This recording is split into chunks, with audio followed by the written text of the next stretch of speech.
அதிமுக கூட்டணியில் சேர நடிகர் விஜய்க்கு நெருக்கடி. அதிமுக கூட்டணியில் இணைவதே சிறந்த முடிவு என பல தரப்பில் இருந்தும் தாவேக தலைவர் விஜய்க்கு நெருக்கடி தரப்படுகிறது. தாவேகாவுடன் கூட்டணி வைக்க நாம் தமிழர் கட்சி விரும்பியது. ஆனால் விஜய் அறிவித்த கட்சி கொள்கைகளால் கூட்டணி அமைவதில் முட்டுக்கட்டை விழுந்தது. அதை அடுத்து விஜயுடன் கூட்டணி அமைக்க அதிமுக தரப்பில் முயற்சி மேற்கொள்ளப்பட்டு வருகிறது. இது தொடர்பாக ஏற்கனவே விஜயுடன் அதிமுக பொதுச் செயலாளர் பழனிசாமியின் மகன் உள்ளிட்டோர் ரகசிய பேச்சு நடத்தியுள்ளனர். தாவேக தலைமையில்தான் கூட்டணி என விஜய் திட்டவட்டமாக கூறியதால் கூட்டணி பேச்சில் முட்டுக்கட்டை விழுந்தது.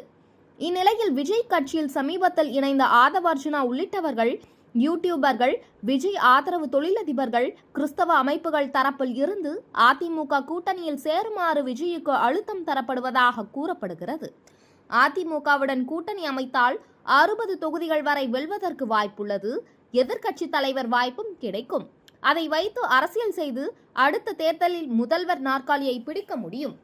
இப்போது கோட்டை விட்டால் தாவேகாவில் எப்பொழுதும் எழுந்து நிற்க முடியாது என விஜய் அவருக்கு நெருங்கிய வட்டாரத்தினர் பயம் காட்ட துவங்கியுள்ளனர். அதனால் விஜய் குழப்பத்தில் இருக்கிறார். தன் இறுதி திரைப்பட படப்பிடிப்பில் விஜய் கவனம் செலுத்தி வருகிறார். அது முடிந்ததும் கூட்டணி முடிவை தெரிவிப்பதாக தன்னை சந்திப்பவர்களிடம் கூறி வருகிறார்.